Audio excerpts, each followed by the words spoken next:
ang mga kwento ng pag-ibig, kwento ng buhay at kwento ng pag-asa dito sa Barangay Love Stories. Love Stories.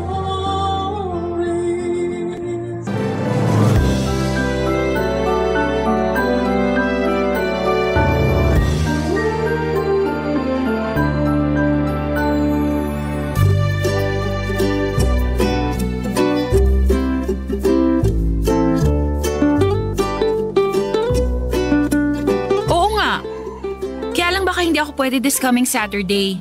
Maika, sino yung kausap mo sa telepono? Uy! Sige, susubukan ko ha. Pero di ko pinapangako. Marami kasi akong work. Minsan nga double shift pa ako sa dami ng pasyente. Uy! Sino nga yung kausap mo? Dan, teka lang ha. Ano ba, JR?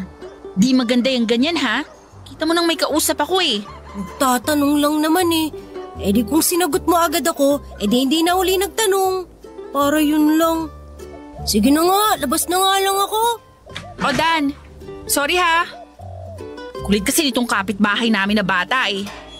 Oo sige, basta sasabihan na lang kita. Okay? Sige, bye. Hoy Maika, ano bang ginawa mo dun kay JR at nakabusangot yung mukha dun sa labas? Paano Nay? Ang kulit kanina eh. Kausap ko si Dan, tanong ng tanong. Eh sino ba yung Dan na yan? Kaibigan po. Eh niyayaya akong lumabas eh. Baka naman manliligaw mo yan ha?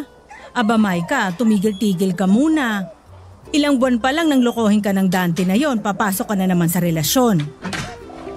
O JR, buti at pumasok ka na uli. Ang init-init sa labas. Mainit nga po.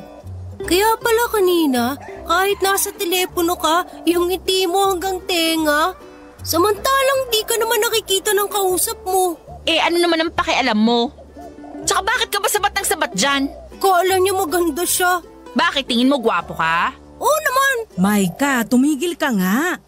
Pinapatulan mo yung bata kung yun nga ang nakita niya sa'yo kanina eh. Naku Tita Linda, kung nakita niyo din po siya kanina, parang mapupunit po yung bunganga sa kakangiti. Eh di sana ngumiti ka din kung naiinggit ka. O siya, tama na yan. O JR, magmerienda ka muna nitong cake at juice. Salamat po Tita Linda. Buti pa po kayo mabait. Di tulad ng isa dyan. Dyan ka magaling sa pagkain kaya ka mukhang biik. Maika, tama na ha? JR, kamusta ang daddy at mami mo? Okay naman po. Busy po siya work. Hindi ka pa ba magkakaroon ng kapatid? Di ko pa alam eh. Kawawa naman magiging kapatid niya. Naagawan lang niya ng pagkain. Maika! Yan, buti nga. Kami kasi nag-uusap ni Tita sisingit bigla. Saan po galing tong cake, Tita Linda? Kay Maika. Kay Dan po. Sigurong pangit nun. Bakit mo naman nasabi yun? Pangit din po kasi lasa nitong cake. Kaya pala malapit mo nang maubos, no? Sayang eh. Kung ako sa'yo, di ko sasagutin yung Dan na yan kapag nanligaw sa'yo. Cake pa lang bagsak na. Pero bagay siguro kayo. Pangit ka din naman eh. Muwi ka na nga. Tita Linda, uwi na po ako. Baka hanapin na ako ng mami ko. Pangit, uwi na ako. Pakisabi kay Dan, salamat sa cake kahit di masarap. Umuwi ka na nga, bansot na biik. Pangit ka naman. Biik! Pangit! Tama na nga yan. Bye, Tita! Bye, biik! Papa Dudut, 11 years old lang si JR noon pero kung magsalita ay akala mo ay matanda. Kapitbahay namin siya at malapit siya sa nanay ko dahil sa totoo lang kahit makulit ay bibo talagang mag-isip. Kapag kausap mo nga siya ay hindi mo akalain na 11 years old lamang siya. Madalas kaming mag-asana ni JR at kung minsan ay talo ko dahil napipikon ako sa pambubuskan niya sa akin. Nakakalimutan ko kasi minsan na bata pa lang kausap ko. Hindi pwedeng lumipas ang maghapon nang hindi siya tumatambay sa bahay namin dahil na rin siguro sa nag-iisa siyang anak kaya naiinip sa bahay nila kapag kasambahay lamang ang kasama niya. Pero kahit napipikon ako sa JR na yon ay natutuwa pa rin ako sa kanya. Nasasabik kasi ako sa kapatid dahil isang anak lang din ako. Biik ang tawag ko sa kanya dahil mataba talaga si JR. Siya yung tipo ng bata na namimintog ang pisngi, malaki ang tiyan at XL ang damit. Maika naman lang ang tawag sa akin ni JR kahit na halos isang dekadang tanda ko sa kanya. Nasanay kasi siya at siguro ay dahil na rin madalas kaming nag-aasaran, pakiramdam niya ay kasing edad lamang niya ako. Sweet si JR kahit ganon. Lagi niyang tinatanong sa nanay ko kung dumating na ako galing sa trabaho. Kapag ginabi ako ng uwi kinabukasan ay tatanungin niya ako kung saan ako galing at magpapakwento pa, Papa Dudut.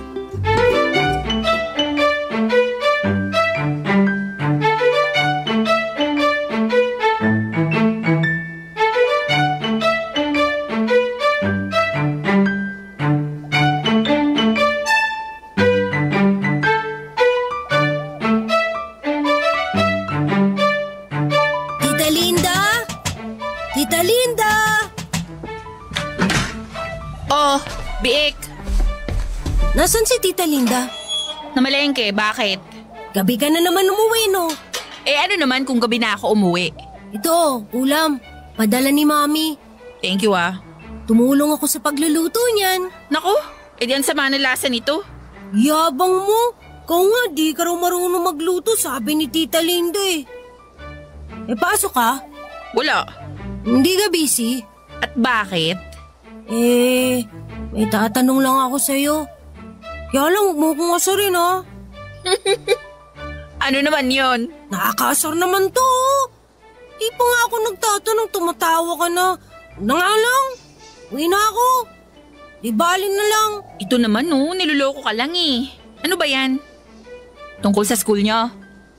May assignment ba kayo? Hindi. Ano nga? Kapag bang babae nililigawan, ano ang gusto nila sa mga lalaki?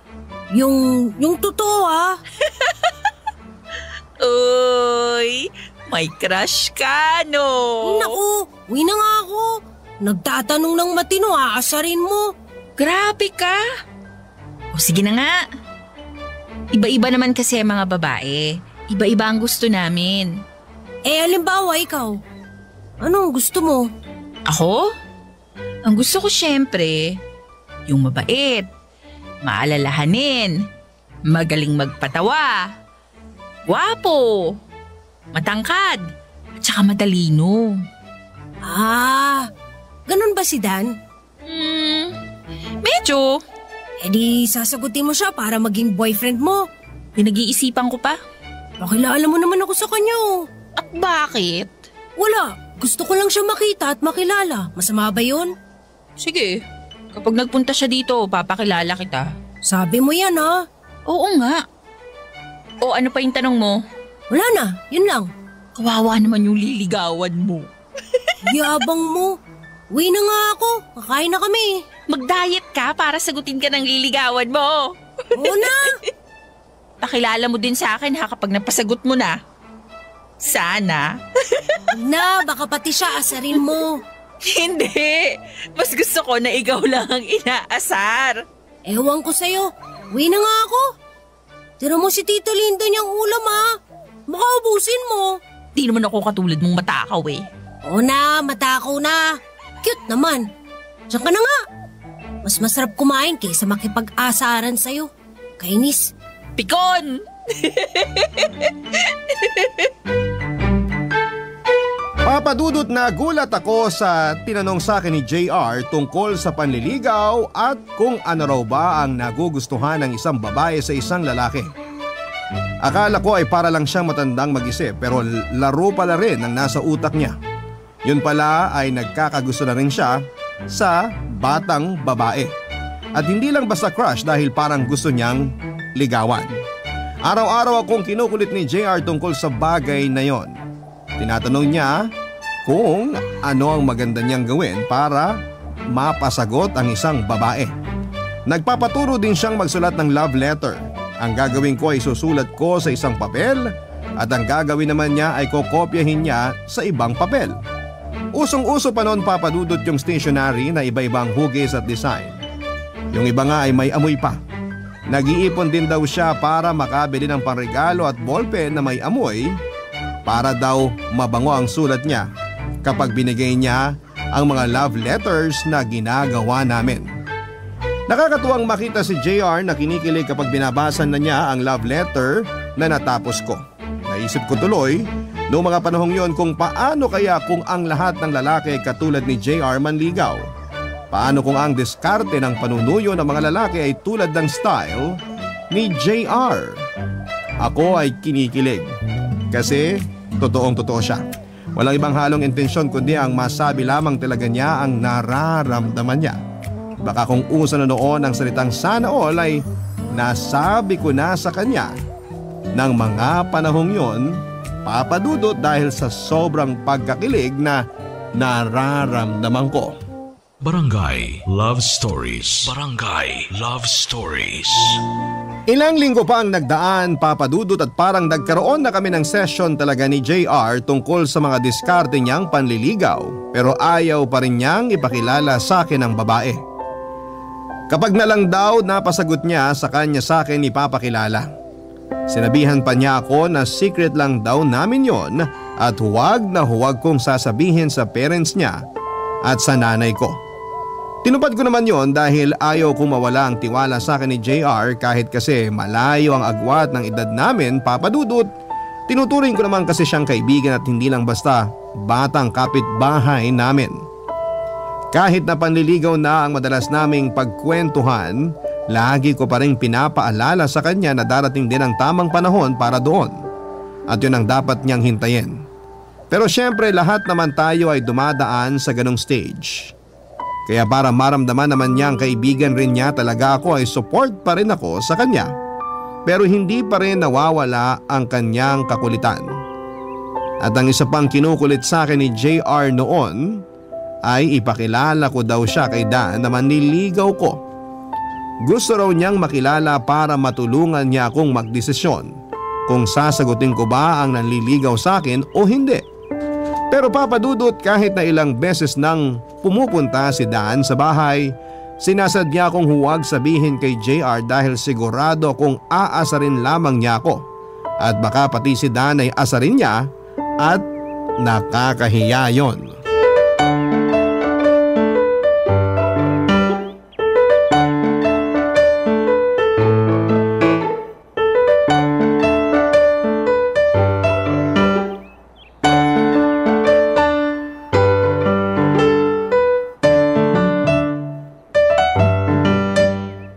Maika! O JR, wala ka bang pasok ngayon? Exam lang po namin. Maaga po kaming pinauwi. Si Maika po? Nasa loob. Kaya lang may bisita. Bakit? Sino pong bisita niya? Si Dan. Yung nanliligaw po sa kanya? Oo, yun nga yata yun. Ay, Tita Linda, pwede pong painom ng tubig? Wala po kasing malamig na tubig sa bahay. Naglinis po yata ng ref sila mami kanina. Ay, sige, kukuha kita. Hindi na po, ako na lang po ang kukuha. Ha? Ay, sige. Pasok ka na lang sa kusina. May tinapay din dun sa mesa. Magmerienda ka kung gusto mo. Sige po, pasok na po ako. Uy, Maika! May bisita ka pala ah. Oh, anong ginagawa mo dito? Makikinom lang. Bakit? Wala ba kayong tubig sa bahay nyo? Walang malamig eh. Eka lang ah, punta lang ako sa kusina. Ay, yan pala eh, soft drinks. Pahingi. Okay lang? Oh, halika dito.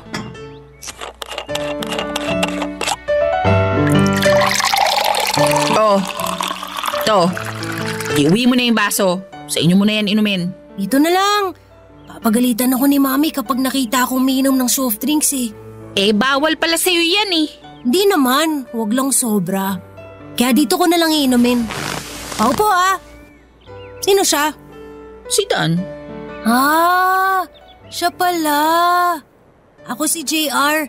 Sa'yo ba galing yung cake na nakalagay sa pulang kahon? Ha? Siguro. Bakit? Natikman mo ba? Oo eh. Huwag ka magagalit ha. Sinabi ko na rin to kay Maika. Ano kasi? Hindi masarap. Umuwi ka na sa inyo. Okay lang. Cool nga tong batang to eh. Kita mo na? Maika, masyado ka kasi sa akin eh. Teka, nililigawan mo si Maika? JR! Tinatanong ko lang naman eh. Bakit mo siya nagustuhan, Kuya Dan? Kasi mabait siya. Saka tingnan mo naman, maganda. La, maganda. Ha, mabait? Naku, nagkakamali ka. JR, sige na, umuwi ka na. Sige na nga, sa kusina muna ako. May tinapay daw dun, sabi ni Tita Linda eh. Sige, Kuya Dan. Sana magbago pa ang isip mo. Maika, tuloy na rin ako. O sige, ingat ka. Tara, hatid na kita hanggang gate.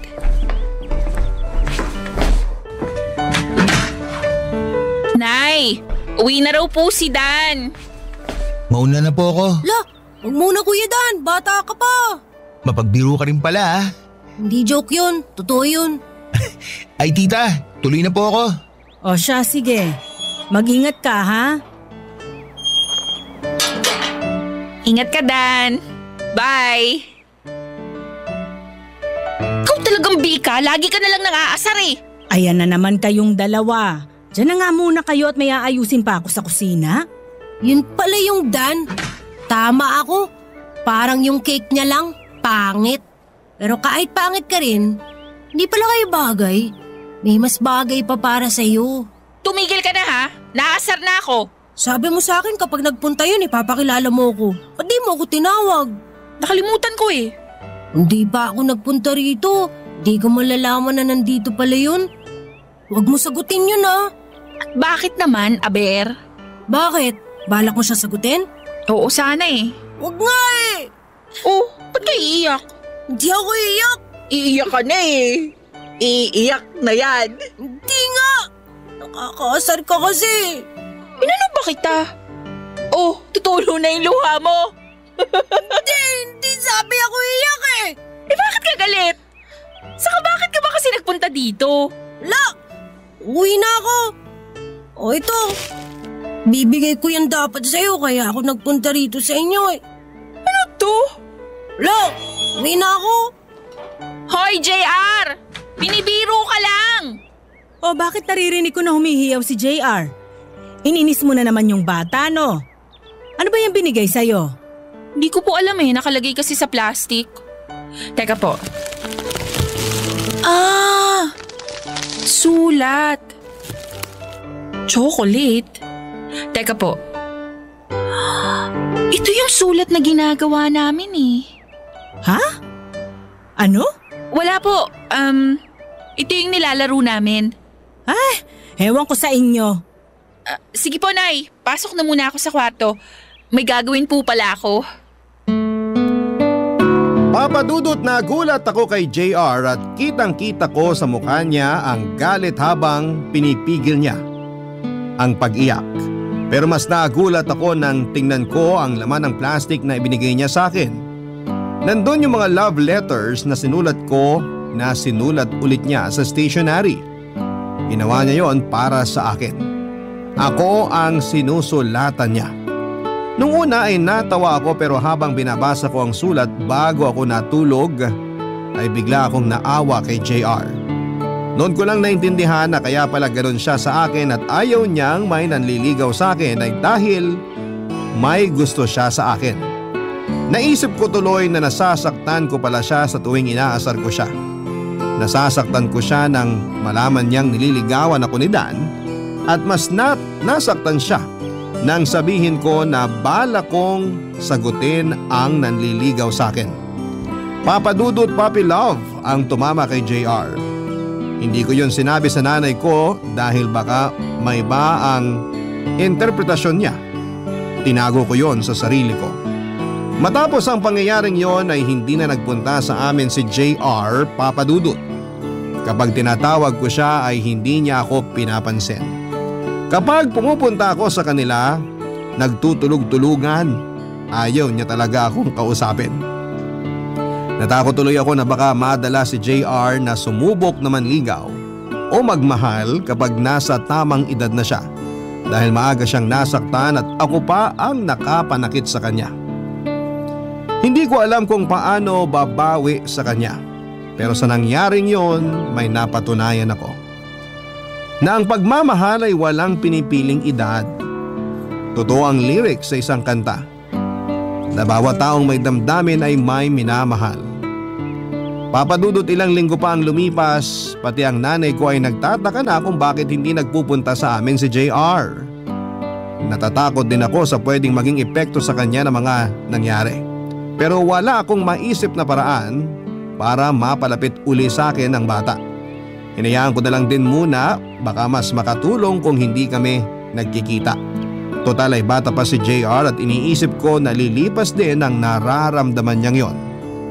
Nagdaan pa ulit ang ilang araw at sinagot ko na si Dan. Pero kahit na kami na ni Dan, hindi ko kinikwento sa kanya ang ginawa ni JR. Gusto kong kahit sa sarili ko ay masabi ko na nirespeto ko ang nararamdaman ng bata. Pero papadudot sa pagsasama namin ni Dan ay dumating ako sa puntong nasabi ko sa sarili ko na dapat pinaniwalaan ko si JR sa sinasabi niya sa akin na huwag kong sagutin itong si Dan.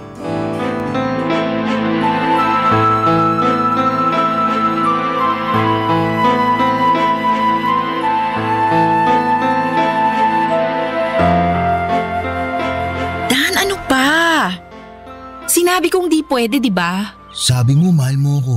Oo nga, pero… Pero ano? Kung mahal mo ako, patunayan mo. Hindi nga pwede. Bakit di pwede? Tayo lang naman dalawa dito. Wala nang nanay mo. Solo natin tong bahay, walang makakakita. Walang makakaalam. Basta ayoko, Dan. Tapos. Sige na, mag-iingat naman tayo eh. Akong bahala. Di pa ako handa. Isa pa, masyado pang maaga para gawin natin yung mga ginagawa lang ng mag-asawa. Sige na. Ano ba? Ayoko sabi eh. Si JR nasa labas. Ayoko sabi. Ayoko. Maika, bakit? Umalis ka na, Dan. Tita Linda. Ayoko sabi. JR. Binuksan ko na yung gate ha. Parang naririnig kasi kitang nagagalit eh. Anong ginagawa mo kay Maika? Bakit siya umiiyaw? May kailangan ka ba? Wala. Narinig kasi kita mula sa labas kaya pumasok ako. Loko kang bata ka. Aray! Bakit mo ako binatukan? Lumayas ka na nga, Dan. Pati bata pinapatulan mo.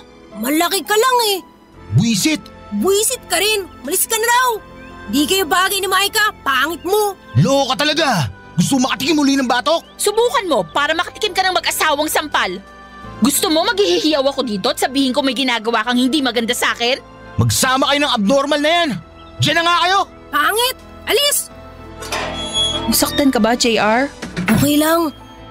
Totoo ba yung narinig ko? Na muntik nang may gawing hindi magandang pangit na yon? Oo eh. Buti nga dumating ka. Teka lang ha. Bakit mo ako iniiwasan? Wala. Yung mga sulat na yun, hindi sa'yo yan ha.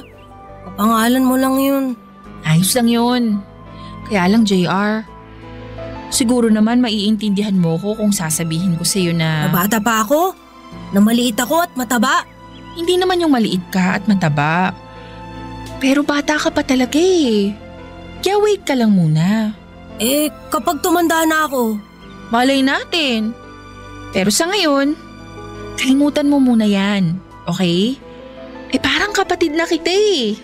Ayaw ko maging ate. Ano ka ba naman? Uwi na ako. Mag-ingat ka ha. JR, magkaibigan pa rin tayo ha. Sige. Bahala na. Uwi na ako. Biik! Oo. Biik pa nga ako. Baka kapag naging baboy na ako, magustuhan mo rin ako. Sige na. O JR, inaasar ka na naman ba ni Maika? Hindi po. Ikaw talaga, Maika. Minsan na nga lang pumunta dito yung bata. Sige po, tita. Uwi na po ako. JR! JR! Uy! Papadudot, laking pasasalamat ko kay JR sa ginawa niyang yon. Dahil kung nagkataon, tapos ang bataan ko dahil sa Dan na yon. Hindi ko maintindihan, Papadudot, pero sobra akong na-touch sa ipinakitang emosyon ni JR ng tagpong yon. Parang hindi bata ang kausap ko at kaharap ko, lalo na nang asarin ko siya ng biik at sinagod niya ako na kung sakaling maging baboy siya ay baka magustuhan ko din siya. Parang sinasabi na rin niya na handa siyang maghintay at hindi lang basta paghihintay yon, dahil alam namin na mahabang panahon ang ibig sabihin noon. Malayo kay Dan na nagmamadali. Na gusto niya kaagad akong makuha sa paraan na gusto niya. Sana lahat talaga ng lalaki ay katulad ni JR. Sana lahat ng lalaki ay marunong maghintay. Sana lahat ng lalaki ay marunong rumespeto. Ang nasabi ko na lamang sa sarili ko noon, Papa Dudut, ay napakaswerte ng babaeng mamahalin ni JR pagdating ng panahon. Kung sakaling ganun pa rin ang treatment niya sa isang babae na nagugustuhan niya. Barangay Love Stories. Barangay Love Stories. Nagdaan pa ang ilang linggo. Oo, pumupunta na sa bahay si JR pero para magdala ng ulam galing sa bahay nila. O di naman kaya ay kapag may inuutos sa kanya ang mami niya. Hindi na niya ako kinakausap masyado pero pinapansin naman. Hinayaan ko na lamang na ganoon para makalimutan din niya ang mga nangyari, Papa Dudut. Alam ko naman na maintindihan niya ang sitwasyon dahil matalinong bata si JR, hindi nga lang siguro agad-agad pero darating din ang panahon. Kapag nagkakasalubong kami, Papa Dudut, sa kalsada ay ngumingiti lamang siya pero hindi nagsasalita. Kung minsan naman ay napapansin ko na kapag malayo pa lamang at nakita na niya ako ay nag-iiba siya ng daan na lalakaran at magkukunwaring hindi ako nakita. Pero wala rin naman akong magagawa, Papa Dudut, hanggang isang araw, isang pangyayari ang hindi ko inaasahan.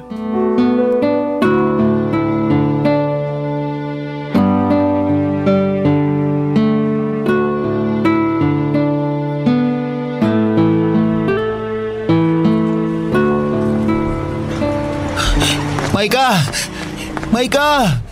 Please, mag-usap tayo. Sorry na, nabigla lang ako. Tama na, Dan. Tapos na sa atin ang lahat. Ayoko na. Wala na tayo. Painggan mo naman ako. Handa akong bumawi sa mali ko. But please, give me another chance. Pwede ba, Dan? Sana nag-isip ka muna nun bago mo ginawa yung isang bagay na hindi mo dapat ginawa. Nabigla lang ako. At paano kung mabigla ka uli? Uulitin mo na naman. Tapos hihingi ka ng sorry. Tapos paulit-ulit lang hanggang makuha mo yung gusto mo. Ay ka naman. Dan naman! Pwede ba? Isa pa nakakahiya. Nandito tayo sa kalsada. Habol ka ng habol. Tama na, ayoko na. Magpapaliwanag nga ako. Bigyan mo lang ako ng isa pang tsansa. Papatunayan ko na mahal talaga kita. Kung mahal mo ko, Dan, hindi mo gagawin ang bagay na ginawa mo. Please lang, huwag mo na akong sundan. Pero Maika, mahal kita eh. Itiwan mo ako, nasasaktan ako. Ayaw mo kasi mainig eh. Sinabi ko naman sa'yo na babawi ako sa'yo. Hayaan mo lang na maging tayo uli. Daig mo pa ang bata, Dan, ha? Buti pa si JR marunong makaintindi. Hindi tulad mo.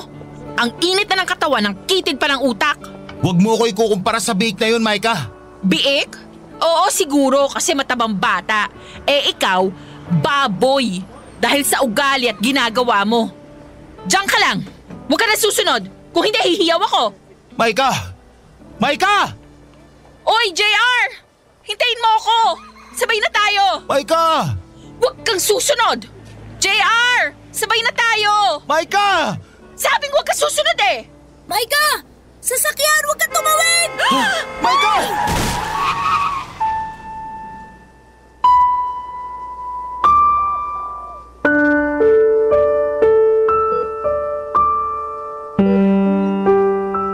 Maika, matulog ka naman. May pasok ka pa mamaya sa trabaho mo. Okay lang po, tita. Tita, sorry po. Hindi ko po sinasadya. Wala kang kasalanan. Alam ko naman kung gaano ka kalapit kay JR. Kahit na madalas kayong mag-asaran, lagi niyang sinasabi na kapag daw nagka-girlfriend siya, ang gusto niya katulad mo. Ang gusto niya kasing ganda mo. Ay, naku, madalas ngang sabihin sa amin ni JR na gusto ka raw niya pero wag daw naming sasabihin sa'yo. Excuse po, kailangan po nating mabili itong nasa reseta. Sana po mabili agad. Ay, sige po ma'am. Maika, sandali lang ha. Bibilhin ko lang ito. Sige po, ako na po muna magbabantay dito.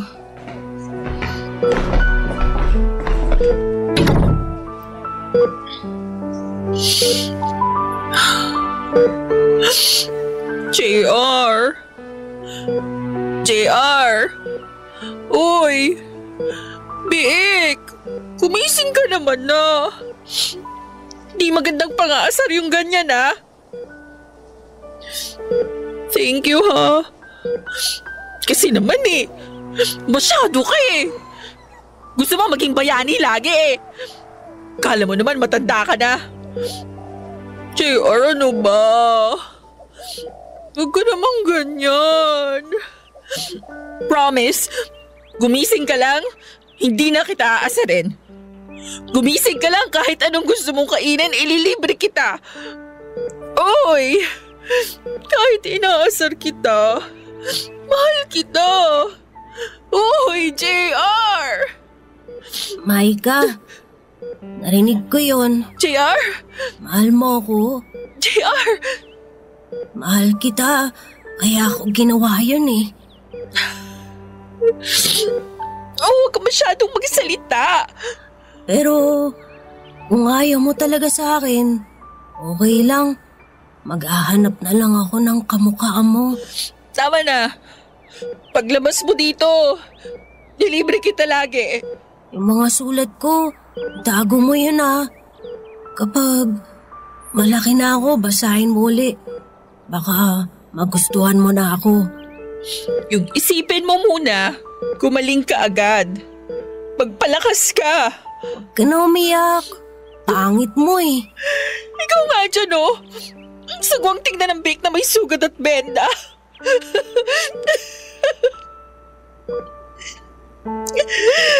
Thank you Maika, kapag 18 na ako, tapos wala kang boyfriend o kaya asawa, gawang kita 27 na ako doon. Pagpagaling ka. Namimiss ko na yung asaran natin. Biik. Pangit. Pakis nga ako sa biik. Papadudot sa ikalawang pagkakataon ay iniligtas na naman ako ni JR. Galing siya sa school nang makita ko siya at nang patawid ako, kakaiwas kay Dan ay muntik na akong mabangga. Itinulak ako ni JR pero siya ang tinamaan ng kotse. Duguan si JR, may bali sa binti at hindi ko alam ang gagawin ko. Ang alam ko lang ay hindi ko kayang mawala si JR ng mga oras na yon. Isinugod namin siya sa ospital at ginawa lahat ng pwedeng gawin sa kanya para mailigtas ang kanyang buhay. Papadudot, takot na takot ako ng mga oras na yon at hindi ko alam ang mangyayari sa akin kapag nawala si JR. Inoperahan siya, ilang oras ang tinagal noon. Dinala siya sa ICU at minonitor dahil wala siyang malay. 2 araw ang lumipas at hindi pa rin nakakausap si JR. Sinisisi ko ang sarili ko sa mga nangyari at sana kung noon pa lamang ay naniwala na ako kay JR na huwag kong sagutin si Dan ay hindi mangyayari na muntik na akong mapagsamantalahan at hindi mangyayari na magbe-break kami at hindi mangyayari na pipilitin ako ni Dan na makipagbalikan at hindi mangyayari na masasagasaan si JR. Kaya abot langit ang pasasalamat ko nang magkamalay si JR at maging okay na siya. Nanatili kaming magkaibigan ni JR, Papadudot, at maraming taon nang lumipas. Nakapagtapos ng pag-aaral si JR at nakapagtrabaho.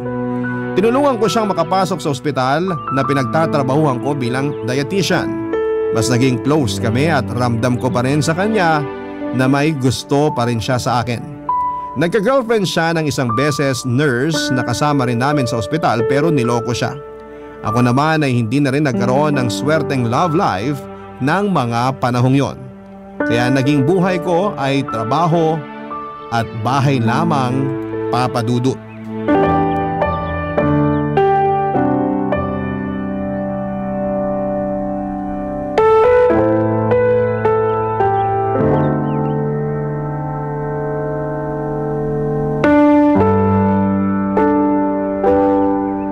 Mukhang pagod ka.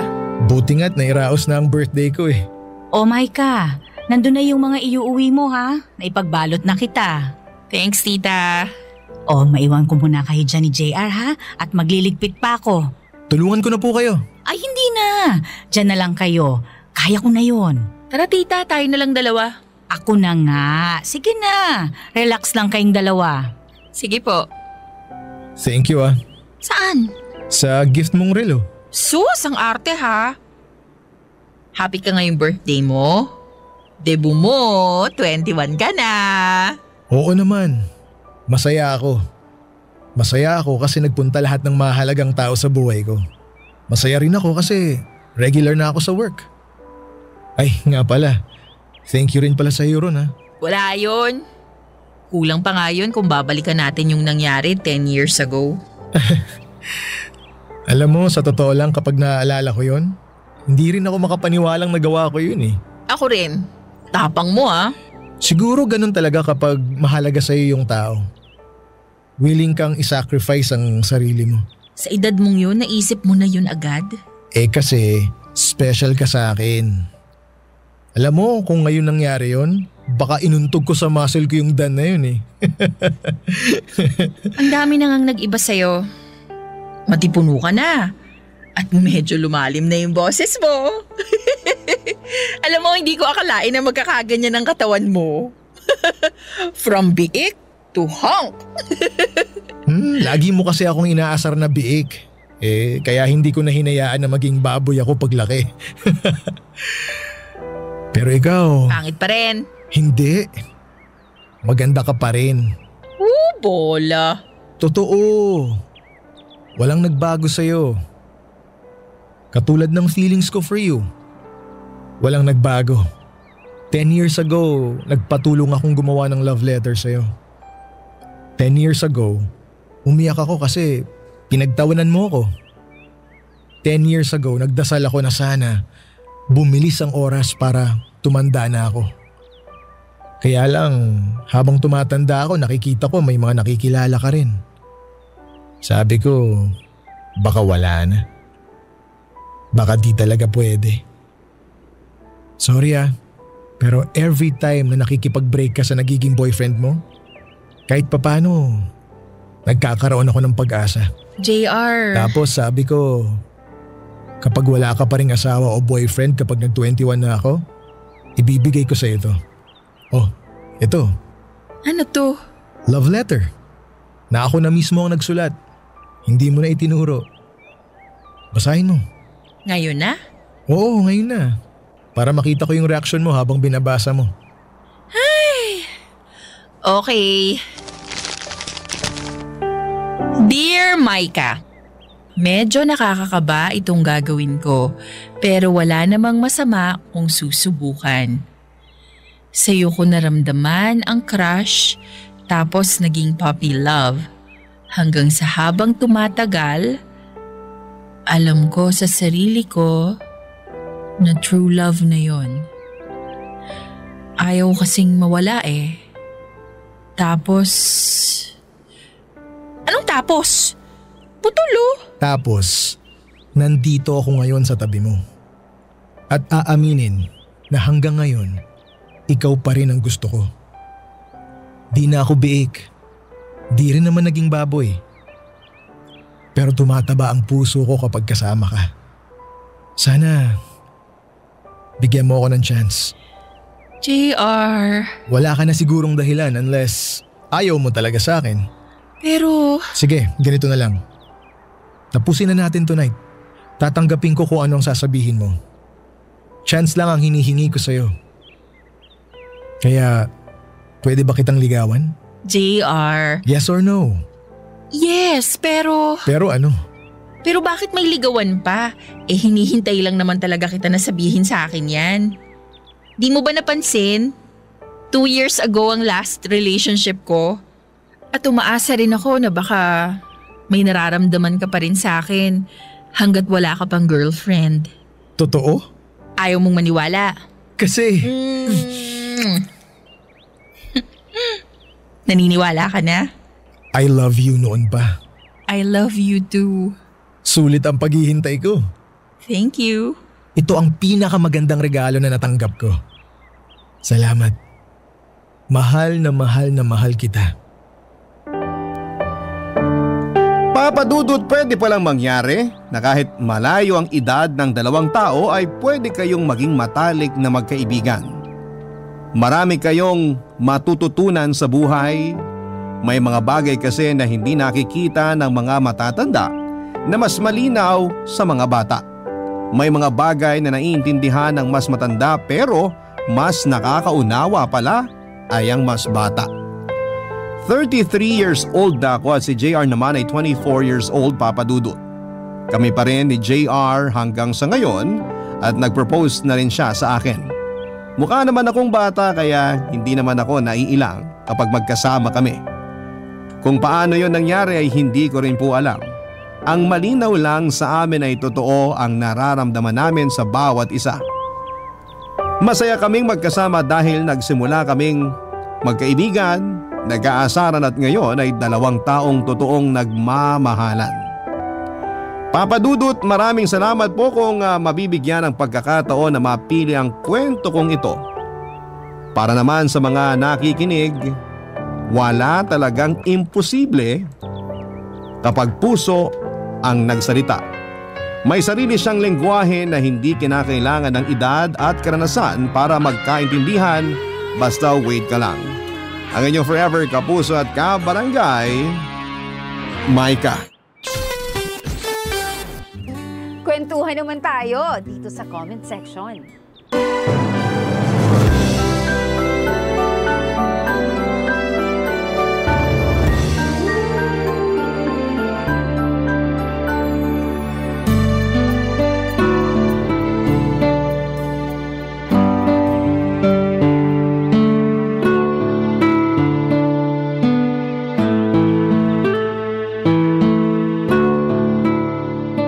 Nakakalokang buhay to! Hoy, Bax! Hinaan mo nga yung boses mo. Baka mamaya marinig ka pa ng ibang boarders dito eh. Ano ba kasing inaarte mo dyan, ha? Sawang-sawa na ako sa buhay na to, Bax! Feeling ko madadepress na talaga ang beauty ko! Ay, hala siya. Bakit naman? Natanggap ko na kasi sa bank account ko yung sahod ko. Sandali lang. Namomroblema ka kasi natanggap mo na yung sahod mo? Nagpapatawa ka ba? Hindi. Namomroblema ako kasi wala akong jowa na pwede kong ilibre. Wow ha, nahiya naman ako sa problema mo. Dapat nga magpasalamat ka pa kasi ang laki ng natanggap mong sahod. Tapos hindi rin naman ganun kamahal yung upa mo sa kwarto dito sa bahay. Alam ko naman yun. Actually, nagpapasalamat nga ako kasi hindi ko akalain na makakapag-settle ako kaagad sa Manila. Pero, alam mo ba yung feeling na… Yung feeling na wala kang katuwang sa buhay. Yung feeling na maayos nga yung buhay mo. Pero by the end of the day, nalulungkot ka naman. Kasi nare-realize mo na mag-isa ka lang sa buhay. Hay nako, Bax. Pinagdaanan ko na yan nung teenager pa lang ako. At tapos na ako sa chapter na yan ng buhay ko. Kontento na ako sa buhay ko, no? Basta napapatakbo ko lang na maayos tong bahay at naaasikaso ko kayong mga boarders, okay na sa akin yun. Chusera ka? Talaga bang hindi ka natatakot na tumandang dalaga? Hindi. Alam mo kung ano yung dapat kong katakutan? Yung may jowa ka nga pero hindi ka naman pinakikisamahan na maayos. Ay wow! Siguro naranasan mo na yun, no? Oo. Kaya sinasabi ko sa'yo, tigilan mo na yung kakadrama dyan sa wala kang jowa. Kasi blessing in disguise yan. Ay, bahala ka dyan. Basta ako, gusto ko ng boyfriend. Yung tipong may nayayakap at nahalikan ako pagkatapos ng trabaho. Yung tipong may nasasabihan ako sa lahat ng achievements ko at yung tipong tatanggapin ako ng buong buo. Alam ko na kung bakit ka nagkakaganyan. Oh, bakit na naman? Sa kakabasa mo yun ng pocketbook eh. Akala mo ba hindi ko napapansin na ginawa mo ng libangan yung pagbabasa ng pocketbook tuwing day off mo? Tigilan mo na yan, Fred! Kaya ka nagkakaganyan eh. Walang basagan ng trip, Bax? Kaloka ka? Ay, may iba ako. May plano ka bang dumalaw sa inyo sa Dumaguete? Sama mo naman ako. Hindi pa kasi ako nakakapunta dun. Ay, game ako dyan. Bet ko yan. Pero mamaya na natin pagplanuhan yan. Kasi okay pa naman ako dito sa Manila sa ngayon. Kung sa bagay, alam mo, ang swerte-swerte mo nga eh. Kasi ang bilis mo naka-adjust dito. Samantala, yung isa sa mga boarders natin dyan, nahihirapan pang makahanap ng trabaho. Uy, totoo? So paano siya nakakapagbayad ng upa sa'yo? Ichismis mo na sa akin yan habang tayo palang dalawang nandito sa sala. Dali! Well, ang sabi niya sa akin, pinapadalhan daw siya ng pera ng jowa niya na nasa Cebu nagtatrabaho ngayon. Tapos, sinabi rin sa akin ng border na yun na kung hindi pa raw siya makakahanap ng trabaho dito sa Manila, susunod na lang daw siya Cebu dun sa jowa niya. Ang tsaka ng chika mo ha? Mas nararamdaman ko lang tuloy na mag-isa lang ako sa buhay. Naiinggit ka dun? Nahihirapan na nga maghanap ng trabaho yung tao? At least may katuwang siya sa buhay. Ewan ko sa'yo, konti na lang talaga at maloloka na ako sa'yo. Hindi ka pa ba loka-loka sa lagay na yan? Sira! Anyway, kumain na lang tayo. Halika, nagluto ko ng pansit. Ayoko nga. Baka mamaya idagdag mo pa yun sa babayaran ko sa'yo sa susunod na buwan. Ako, ikaw, tigilan mo na nga yung kaartehan mo. Halika na dito, kumain na tayo. It's on the house. Ha? Anong it's on the house? Libre! Ay, G ako dyan. Sige, kukuha lang ako ng plato. Ganyan kaming mag-aasara ni Mimi Papadudut. Super close talaga kami. Tawang-tawa kami sa isa't isa at talagang proven and tested na ang tibay ng samahan namin.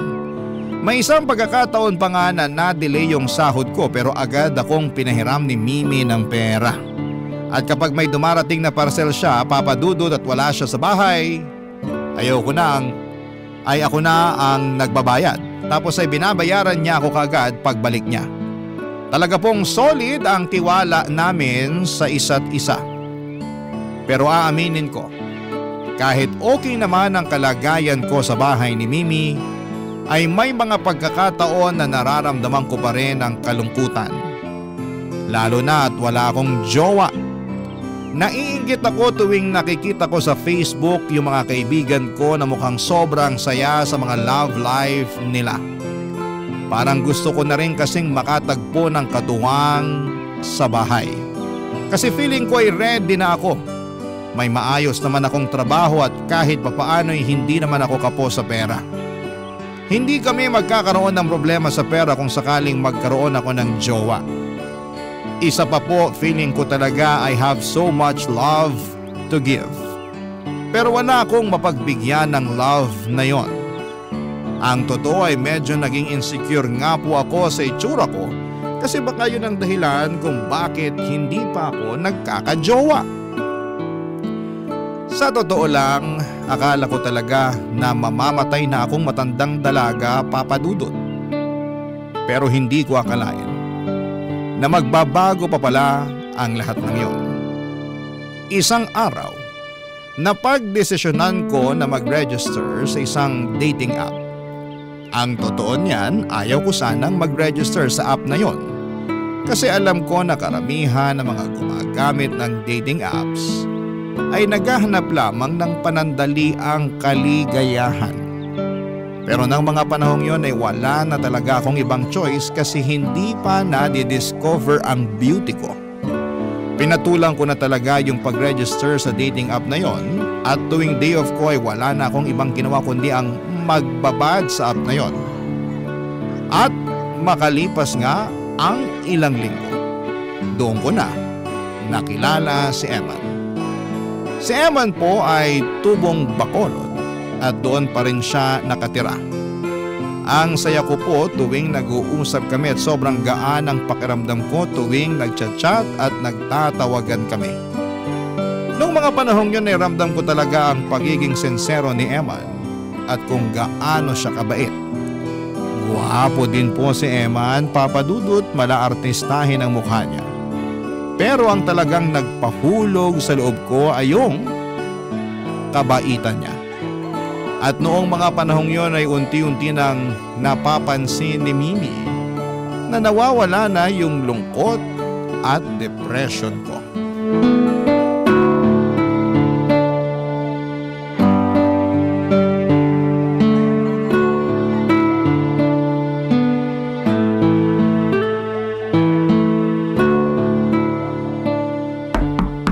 Bax! May dala akong pizza! Lumabas ka na dyan, kain tayo. Sandali lang, Bax. Sige na, tatawagan na lang kita mamaya, okay? I love you too. O sige na, bye. Mwah.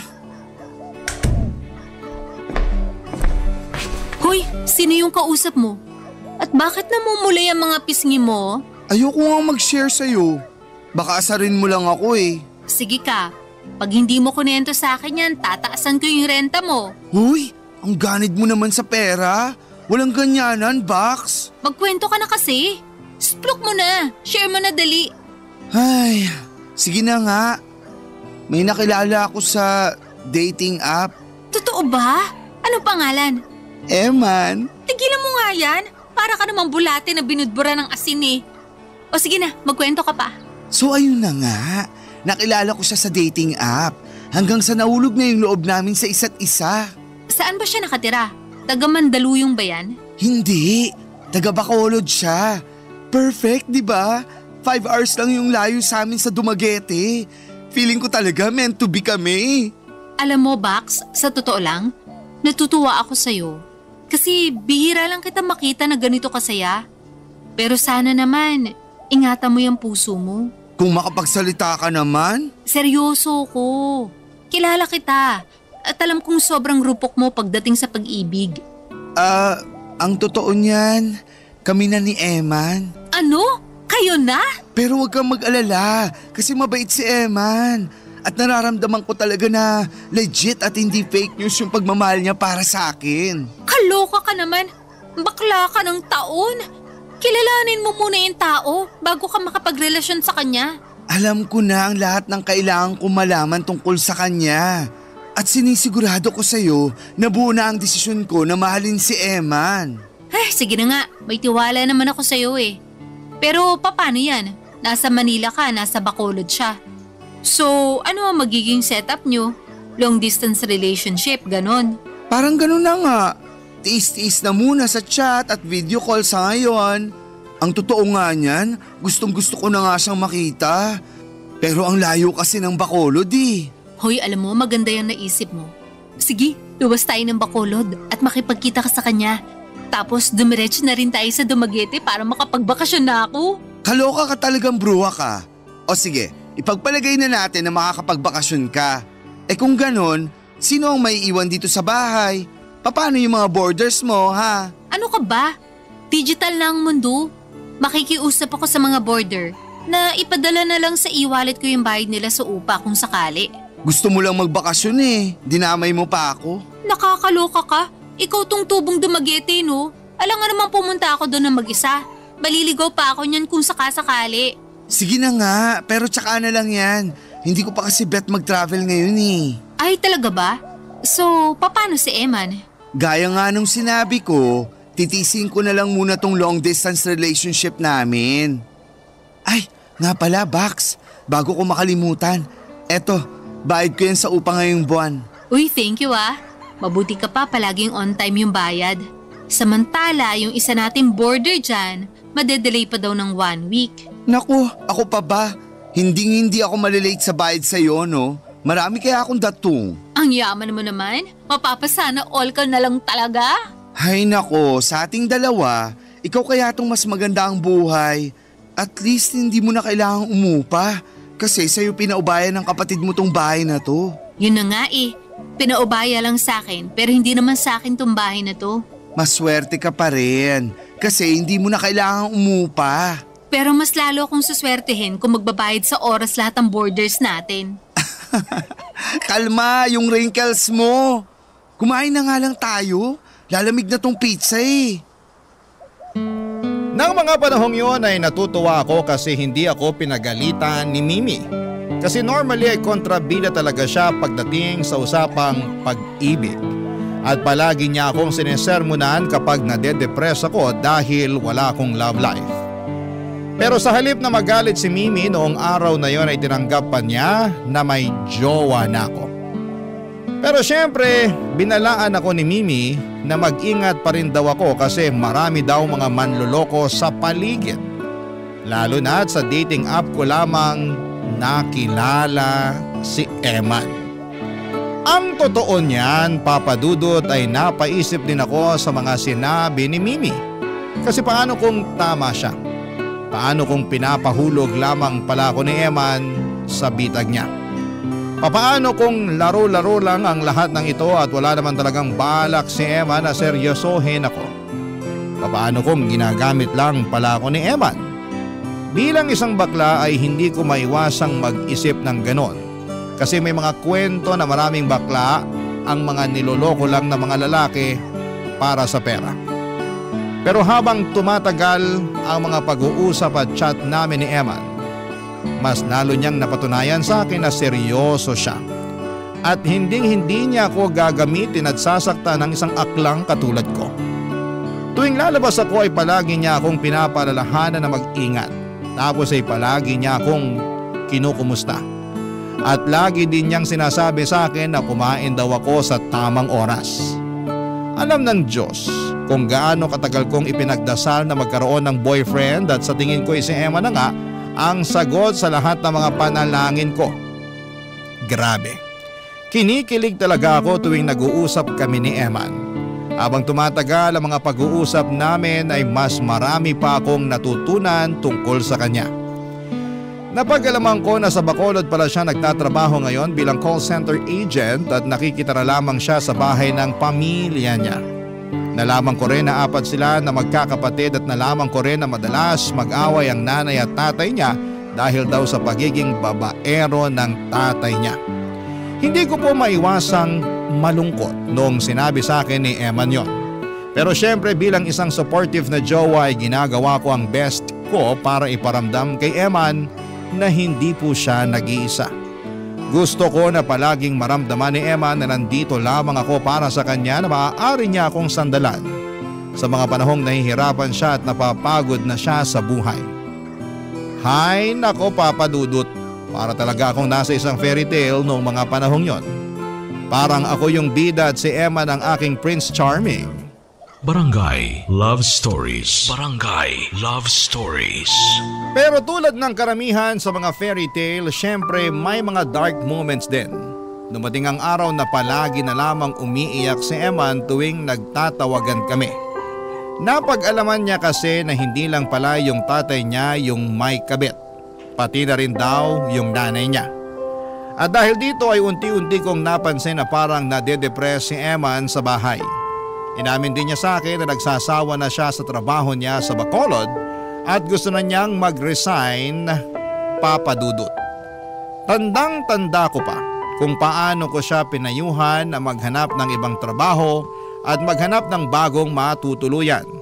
Pero sabi niya sa akin ay maliit lang daw ang Bacolod at wala raw masyadong oportunidad para sa mga katulad niya na hindi nakapagtapos ng kolehiyo. High school lang kasi ang natapos ni Eman at hindi na daw siya kayang pag-aralin ng mga magulang niya sa kolehiyo. Sa sobrang depression ni Eman noon ay napaisip ako.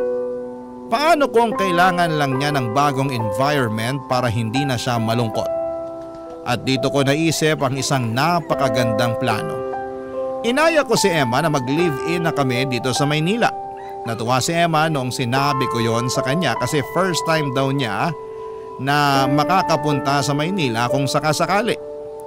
And at least matatakasan na raw niya mga problemang dulot ng pamilya niya sa probinsya. Siyempre sinabi ko rin kay Mimi ang bala ko at nung una ay tutol na tutol si Mimi sa plano ko kasi hindi pa nag-iisang taon simula nang makilala ko si Eman. Pero siyempre pinilit ko si Mimi na pumayag.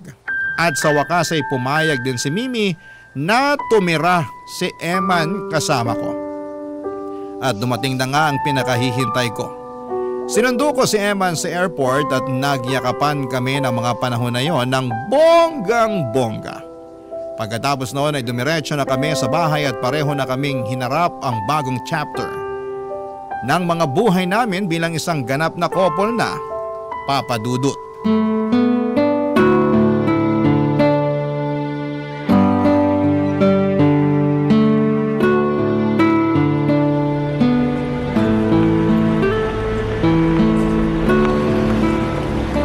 Mahal, alam mo, sobrang saya ko talaga na nandito ka na sa Manila.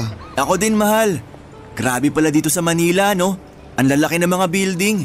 Kung makapagsalita ka naman, bakit? Wala bang buildings dun sa inyo sa Bacolod? Siyempre meron naman, pero mas marami dito eh. Naiintindihan kita. Ganyan na ganyan din ako nung una ako napadpad dito sa Manila.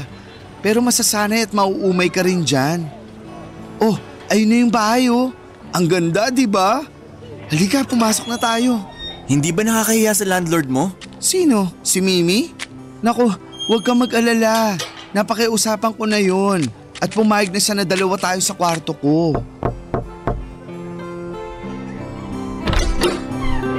Uy, Bax! Ay, Bax! Ito na nga pala si Eman. Magandang araw po.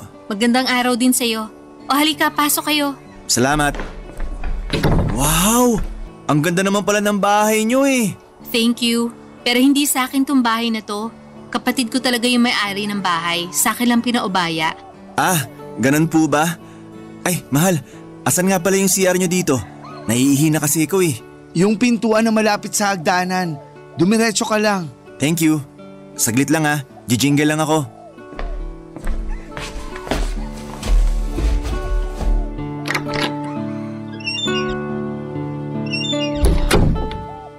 Gwapo ng jowa ko, Bax, no? Oo naman. Oh, ba't parang Biyernes Santo yung mukha mo? Ewan ko ba, Bax? Hindi ko mapaliwanag. Parang ano kasi. Parang may mali. Ha? Parang hindi maganda ang kutob ko dyan sa jowa mo. Huy, ano ka ba? Hinaan mo nga yung boses mo. Baka mamaya marinig ka. Sa turo lang ako, Bax. Malakas ang kutob ko na pineperahan ka lang yan. Alam mo ikaw, nakaka-insulto ka na. Bakit? Kasi pangit ako at gwapo siya? Ano ka ba naman? Hindi sa ganun yun. Basta mag-ingat ka na lang dyan sa jowa mo ah. Tamang hinala ka rin eh. Anyway, since dalawa na kayo ngayon dito sa bahay, tataasan ko na yung singil sa inyo sa tubig at kuryente ha. Sorry talaga, ayokong gawin to pero alam mo naman, doble na yung consumption nyo simula ngayon. Kasi ayun nga, dalawa na kayo. Okay lang, naiintindihan ko naman eh. Sige, ako na bahala dyan. Ikaw ang bahala? Ibig mong sabihin, walang ambag yung jowa mo? Ayan na nga bang sinasabi ko eh. Alam mo ikaw, napaka-judgmental mo. Ako na muna ang sasagot sa mga gastusin namin hanggang sa makahanap siya ng trabaho. Tanga mo talaga pagdating sa pag-ibig. Nakuhulaan ko. Ikaw dun yung sumagot ng plane ticket niya papunta dito ng Manila, ano? Oo. Pero sabi niya babayaran niya naman ako kapag nakahanap na siya ng trabaho. Bakla ka? Malabong bayaran ka pa nun. Manahimik ka na nga lang dyan. Baka mamaya marinig pa tayo eh. Puro hinala si Mimi noong araw na yon, Papa Dudut. Pero naiintindihan ko naman kung saan siya nanggagaling. Kasi concerned lamang siya sa akin. Hindi ko rin naman siya masisisi kasi marami ng bakla ang niloloko ng mga lalaking pogi. Pero talagang nais kong ipakita at patunayan sa lahat na iba si Eman sa mga lalaking nanloloko ng bakla. Na kung anuman ang namamagitan sa amin ni Eman ay tapat at totoo yon. Habang tumatagal ay mas lalo pong gumanda at lumago ang relasyon namin ni Eman, Papa Dudut. Nagagandahan siya sa Manila kahit medyo magulo. Kasi ang sabi niya ay marami raw pwedeng puntahan na lugar dito. Hindi daw tulad sa kanila na limitado lamang yung mga pwedeng pasyalan. Natuwa din si Eman sa kwarto namin sa bahay ni Mimi kasi ang lakas daw makasosyal ng kwarto ko. Malayo daw sa kwarto niya sa Bacolod. Namimiss na rin ni Eman ang mga kapatid at magulang niya sa Bacolod pero nangako pa rin siya sa kanila na magpapadala siya ng pera para makatulong sa kanila. Grabe, Papa Dudut. Mas lalo kong kinilig dahil ang gusto ko sa lalaki ay yung family-oriented. Pakiramdam ko talaga ay parang naka-jackpot ako ng mga panahon na yon. Kasi nasa kanya na talaga ang lahat ng katangian na hinahanap ko sa isang lalaki. Makalipas nga ang ilang linggo ay nakahanap din si Emma ng trabaho sa isang call center dito sa Mandaluyong. Pero bago siya pumirma ng kontrata ay kinausap ko muna siya kung sigurado na ba siya sa desisyon niyang magtrabaho ulit sa call center. Kasi baka ma-burnout lamang siya ulit tulad na nangyari sa kanya sa Bacolod. Pero ang sagot sa akin ni Emma ay basta raw nandito ako sa tabi niya, hindi raw siya mabe-burnout. Nako, Papa Dudut, kinilig na naman ang akla noong narinig ko yon. Kaya nung araw na yon para i-celebrate ang pagkatanggap ni Eman sa bago niyang trabaho, umorder ako ng maraming pagkain at sa bahay na kami nagsalo-salo, Papa Dudut.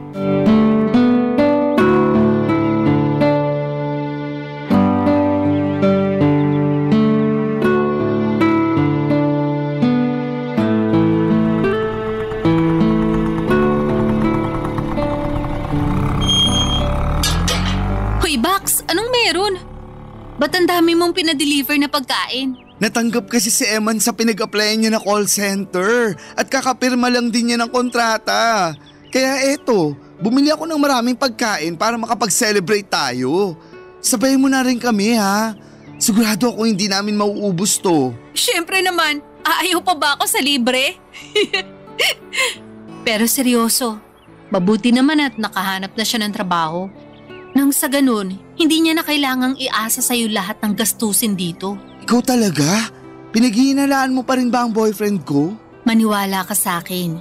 Pinipigilan ko naman yung sarili ko na husgahan yung jowa mo eh. Pero ewan ko ba? Hindi ko talaga mapigilan eh. Naku, bahala ka.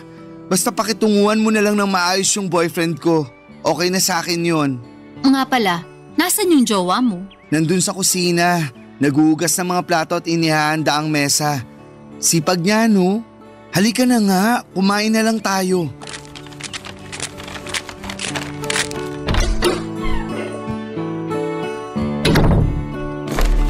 Mahal, halika na dito, kain na.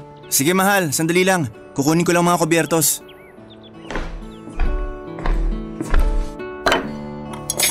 Umupo ka na dito. Ang dami kong binili oh.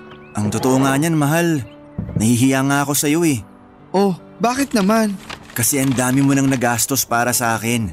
Hindi mo naman kinailangan gawin to, pero ginawa mo pa rin. Wala eh, nahulog ako sa bitag mo. Ikaw talaga. I love you mahal. I love you too. Mamaya na nga kayo maglandian. Kumain na tayo bago pa lumamig tong mga pagkain dito. Inggitera. Ay nga pala Eman, kumusta naman yung pagtira mo dito sa Manila?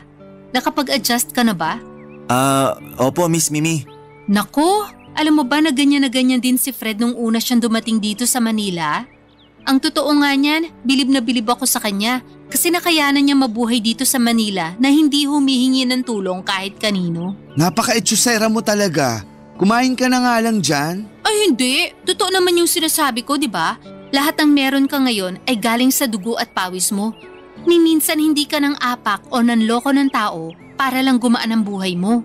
May gusto po ba kayong palabasin? Ako? Naku wala, nagsasabi lang ako ng totoo. Hindi po, kasi sa tono ng pananalita nyo, mukhang gusto nyong palabasin na pineperahan ko lang si Fred. Mahal, tama na yan. Hindi eh.